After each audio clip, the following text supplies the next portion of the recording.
BTE, the Brendan Telfer Experience, ladies and gentlemen. Courtesy of JK's World of Golf. Go berserk, get a box of balls, 24/7, out by the airport. We're talking hockey to start with. Number 10, but it's Christensen firstly. He'll hit the ball out to Meister. Stopped by Meister, and the shot by Einerson, and it's there! New Zealand have scored through Tony Einerson. That was Brendan Telfer calling his first ever gold medal at the Montreal Olympics, and we want to start with hockey. Welcome back, Telf. Good afternoon, Martin. Nice to talk to you again. Yeah.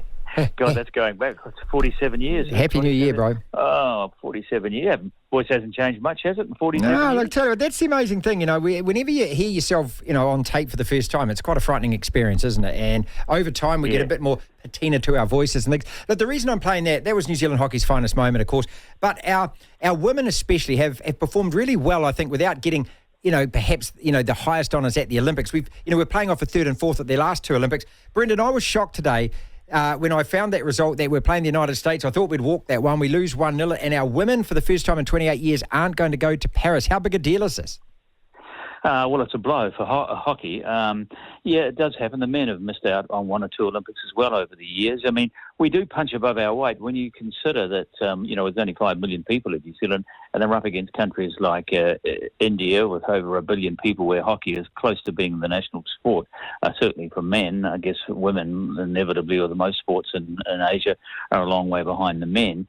But it's a little surprising because they've been very competitive in international hockey for a number of years now at World Cups and the Olympic Games, Commonwealth Games, but I guess it just shows you how competitive international hockey is. I mean, doesn't rate very highly in New Zealand behind our sports, but it is a very popular sport worldwide, hockey, and so we probably don't put as much money into the development of the game of this country as other countries do. Australia, for example, where hockey has a very high profile, and so the men and the women are always shoo-in for the Olympic Games, and of course they have frequently medalists as well at the Olympics and World Cup. So I'm not sure what the answer is here. I suppose they can go back and try and get some more money, but I suspect because they haven't qualified for the Olympics, they'll finish up getting less money next year. That's it. I mean, that's the equation, isn't it? Finn Allen, I know that you want to talk about TVNZ and their cricket coverage. I don't know whether you got to see this out the corner of your eye. Yeah, I did. Mate, I did. Look, I've been struggling all week to try and, I suppose, pigeonhole where these T20 series sits because they're so instantly forgettable and nice. And what I've come to the conclusion of is, look, stop worrying about it and just either enjoy it at the time or don't watch it. And if you've bought a ticket to it, I hope you go along and have a great time. Well, history created by Finn Allen today. And if you were there in Dunedin like Craig Cumming was for us, there was just extraordinary hitting, wasn't it? It was. Mind you, it's a small ground, and I noticed the Pakistanis are smacking a few sixes as well, 62 for one after 7 overs. But nonetheless, it was an extraordinary innings. I always, when I see something like that, I immediately start to try and compare it to something in the past. And I can think of 2 other innings that I can recall in my years of dedicated following of cricket in this country, because I love the sport and I've loved it since I was a kid at primary school. When I was very young, about 13 or 14, I remember listening to this extraordinary commentary of John Reid, who was the captain of the New Zealand cricket team at the time, playing at the Basin Reserve in a Plunket Shield match against Northern Districts, and he hit 296 runs himself in one day, and he hit 15. He hit 15 sixes, and that was a world record for the most number of sixes in a first-class cricket match. It stood for 40 years or so until Andrew Simons hit 16 sixes in a match, I think, for Queensland in a Sheffield Shield match in Australia. But John Reid was a phenomenon. He hit 15 sixes that day. So when Allen got his 16th six today, immediately I think of that inning, all those, and I actually just had a look on my phone before I came on air with you, and it was 1963. So when you say John Reid, let's just make this clear. That's the John Reid with the arms, the size of a tree trunk. That was the New Zealand captain, the beloved John Reid. Yeah, he passed away a few years ago, but he was a phenomenal hitter with the ball. This is the guy that scored 168 balls or something in South Africa in 1960 when they were on tour in South Africa, and so he would have absolutely thrived in T20 cricket. He was playing T20 cricket 60 years ago. You go. And the other innings I remember as well for its phenomenal hitting was that of Corey Anderson at Queenstown a few years ago. Against the Windies, wasn't it? With the Windies, he had 100 about 40-odd balls or something, and then unfortunately never did anything after. Do you know what he's doing these days, mate? Do you know what he's doing? No, I don't. He's still playing. He was playing in the Major League Cricket in America. He's been playing in the Dubai Tens, Dooley's been calling him. So if you thought he had just disappeared off, he did disappear off the radar in terms of New Zealand selection, but I was amazed he's still actually playing. Corey Anderson. Good on him. I hope he's earning some money because, he made $1 million, didn't he? As soon as he hit that 100 in record time in that match in Queenstown, he got picked up by one of the IPL squads or teams, and I think they paid him $1 million. But he never cut it at the IPL, and so I think he disappeared after 1 year. All right, the television New Zealand cricket coverage, and apparently, and I've been hearing a lot of whispers about this, that New Zealand cricket are very concerned that when this deal, because Spark handed it over to TVNZ when they collapsed this time last year, so once this deal runs out, Sky TV are, cutting costs left, right and centre, Brendan. They're offering Netball New Zealand apparently half the price for the premiership. And New Zealand cricket are worried about where are they going to go, who's going to pay for it, because, Television New Zealand aren't going to fork out for it, TV3 won't fork out for it, and Sky are going to probably offer them minimal money. So that's one aspect to it. But you've got a couple of critical comments to make, as you can, being the renowned commentator that you are, just about the cricket commentary, mate. And I agree with what you're about to say. Yeah, well, I don't want to sound like a grumpy old man, but I probably am. But, a trend I've noticed in television commentating here in New Zealand, and it's mainly on Sky because that's where we see really all of the sport on television, that the new breed of commentators coming through don't seem to be taught or instructed in what is known as the art of a television commentary. And so all they do, these guys, when they get on television, they do the only thing that they're comfortable with, and that's a radio commentary. Yeah. And so you listen to some of these new kids doing rugby commentaries or league commentaries, and they're doing radio commentaries. It doesn't come out so obviously in a game of rugby where the commentators are kind of talking all the time. But in cricket, where the key is to under-talk the commentary, the old BBC style, where sometimes you never say a word from one ball to the last ball of an over because it's so obvious. In cricket, you can see very clearly everything that's happening. There's a couple of commentators at TVNZ have employed, Paul Ellison and Scotty Stevenson. Both of them are good broadcasters and good commentators. But they come from a background of radio. I remember Scotty Stevenson at Radio Sport. I think might have been his first gig in broadcasting before he went off to Sky. And why they are using non-cricket personnel to commentate, I don't know, because Kerry Packer, that's going back some time, he completely sort of reset the whole concept of cricket commentating by only employing international cricketers. He felt, and he's absolutely spot on, you didn't need a broadcast commentator in the booth there because all that information about the score and how long they've been batting and what the time is. It's all going to come up on screen, isn't it? Yeah. It's all on the screen. So all he wanted to hear, and he was dead right, is the people like Richie Benaud, Tony Gregg, Ian Chappell, Bill Laurie, ex-internationals who then had a field day to be able to break down every ball and that really fascinating and knowledgeable stuff about the technical side of cricket. And that's the way cricket commentating has developed right across the board in every country since then. And Channel 9 was sort of the forerunner through Packer. So here we have Scott Stevenson, who has been cast in the role of a cricket commentator. Now, I don't know what Scott's background as a cricketer. I'm pretty sure he's never played first-class cricket or maybe not even club cricket. But he's been forced to try and sound like he's an expert in cricket, but he's not. And so he's reverting to telling us most of the things that we can see. In fact, last night he was telling us things that we couldn't see. I remember, I forget who it was, someone played the ball back towards the bowler and the bowler stepped across to pick the ball up, and he told us that there's no run there, they're not taking a single. So he's now telling us things that weren't happening. And he's a good commentator, but I just think someone needs to talk to him to tell him to dial back his commentator. The rest of the commentary team there are very good. The three women that they've been using, Casey Martin, Frankie Mackay and Rebecca Rolls, are very good. They under-commentate, they under-talk the cricket. Craig McMillan and Grant Elliott, these guys are very good as well.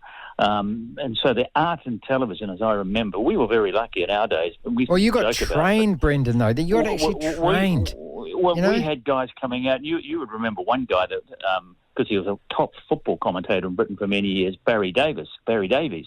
And he would come out to New Zealand, and it was quite nerving, sitting in a commentary booth and having a heavyweight BBC sports commentator sitting behind you taking notes of your performance. But the thing that they used to emphasise to us was under-commentate, under-talk. Doesn't matter what the sport was. And this is what these guys need to do, that less is better, and there's no better example of that in cricket. But anyway, I mean, it's it's a fair call, mate. You're more than qualified to talk about this. Let's move on to Rory McIlroy, because I really want your thoughts on this. Yeah. Who has now done a complete about face, and he now says, well, if Live Golf becomes an IPL T20 type thing, I think it's going to be great for the game. Brendan, it amazes me. Well, it doesn't amaze me, actually, because I know money talks and money wins everything. But a Saudi Arabian prince for about $5 billion has completely bought the professional sport of golf. You must be shocked by this now. Yeah. Well, I was shocked a long time ago, so nothing sort of kind of new now, except that Live Golf are getting a very, very good kind of crew of top-class golfers, not just top-class golfers. I can think of about 5 or 6 golfers they now have who have been number one in the world in the last 5 or 6 years. There's Dustin Johnson, there's John Rahm, who's gone, the latest one, there's Brooks Koepka, there's Cam Smith.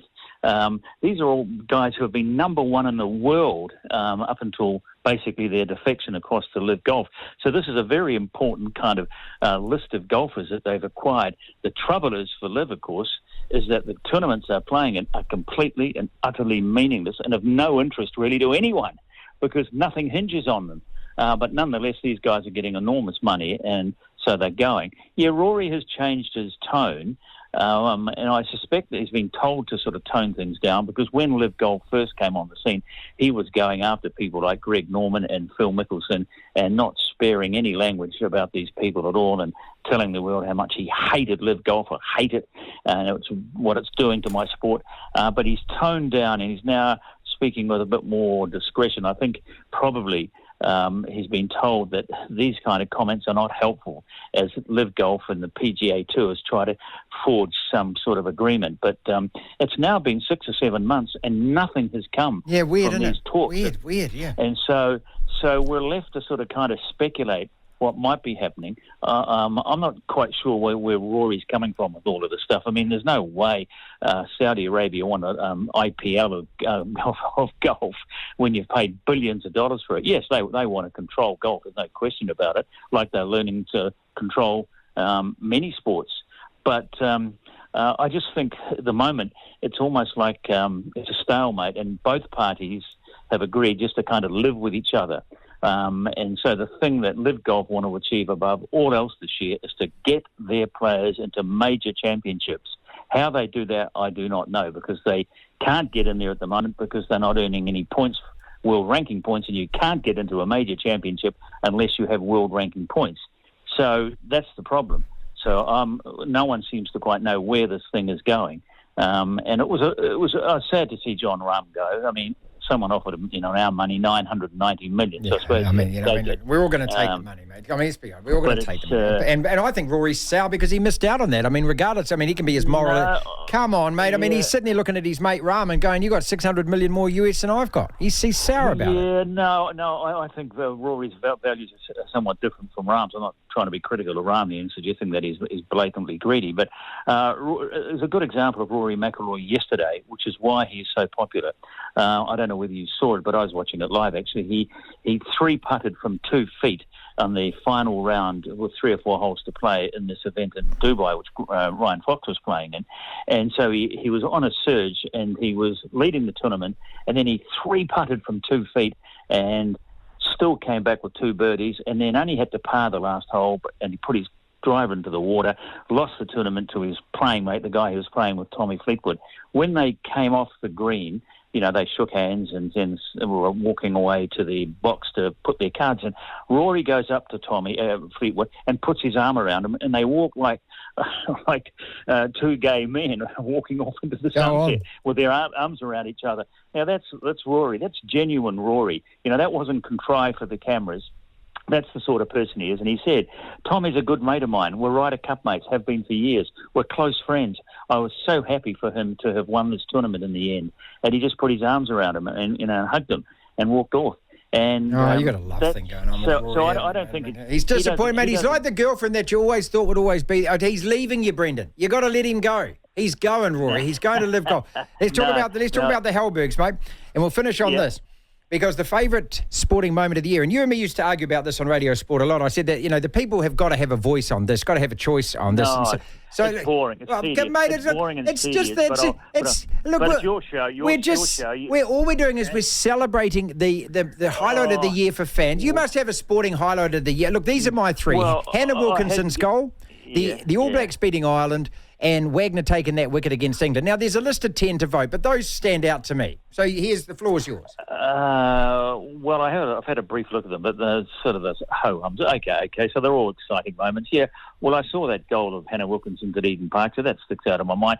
Curiously enough, one of the most kind of brightest moments for me of the sporting year last year was that All Black try scored in the final of the Rugby World Cup against South Africa, which was disallowed. Go on. I thought that was one of the best tries of the World Cup. And, of course, to rub salt into the wound, we subsequently learned a few weeks after the World Cup final, it should have been upheld. Yeah. And who knows, would we have won the World Cup? I don't know. But that was just a brilliant try. It's the Hellberg Awards, just indulging in a bit of tabloid fun here, I suppose, to try and get a bit more interest in these awards. But, okay. So what's your moment again, Hannah Wilkinson? Look, I've got three. I've got Hannah Wilkinson. I've got the All Blacks beating Ireland, the end of that game when Sam Watlock overturned the ball, and also that cricket test at the Basin, which we all forget about when Wagner took a wicket with the very last ball and we won it by 1 run.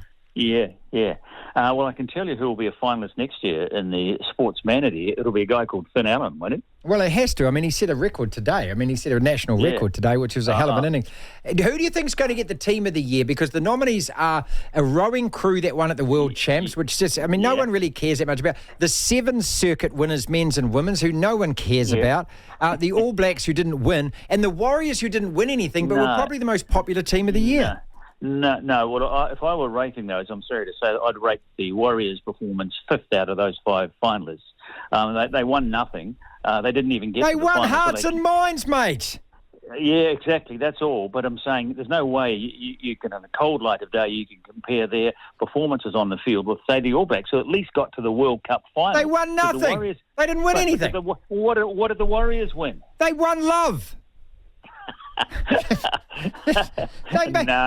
Tell me the one team that had the biggest influence over New Zealand sports fans last year. It's the Warriors. I don't know what the criteria is, but I just think that these awards are so wishy-washy anyway, mate. No, it's part of the criteria. I've often argued this when I was on that panel, that we should not turn a blind eye to the public reaction to various sporting achievements. Jeez, I bet that didn't go down well at the time. And yes, the Warriors did generate a lot of passion, a lot of love, blah, blah, blah, but it was temporary because they couldn't carry on and finish the job. I'm a little surprised they even got into the finals, to be perfectly honest, because they didn't win anything. If you look at the wording of the Hellberg Constitution with relation to these awards, it says you, as a judge, you are required to reward excellence in international sport. Now, the Warriors play in a club competition in Australia, so it's hardly what you'd call an international competition, is it, for starters? Well, okay, another favourite moment was Ryan Fox winning at Wentworth, okay? Shane Van Gisbergen winning. So, how do you then judge quickly Shane Van Gisbergen winning a NASCAR race and Liam Lawson getting his first points in an F1 car? Now, Lawson didn't win, but just to get a drive in an F1 car is such an amazing thing to do for a kid from New Zealand. See, this is what I mean. You can't compare apples and apples and pears, can't you? It just comes down to you as a person. But I don't know why they have to have this award, because they've got all these other categories which deal fairly and squarely with all of these individual performances. Why do they have to go into this sort of jumble sort of sale for another award? Because it creates argument and debate, because otherwise people wouldn't give us stuff.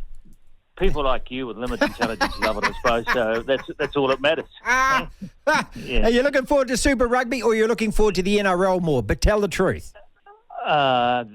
Well, I'm looking forward to both of them, actually, for sure. We've just taken a wicket, incidentally, in the cricket, 95 for 3. But, I'm very interested in the All Blacks this year, see how they're going to go under a new coach. Yep, same. It could be a tough year for them. Well, I think so, Brendan. They've got a hell of a schedule. Thank you so much for that. Courtesy of JK's World of Golf.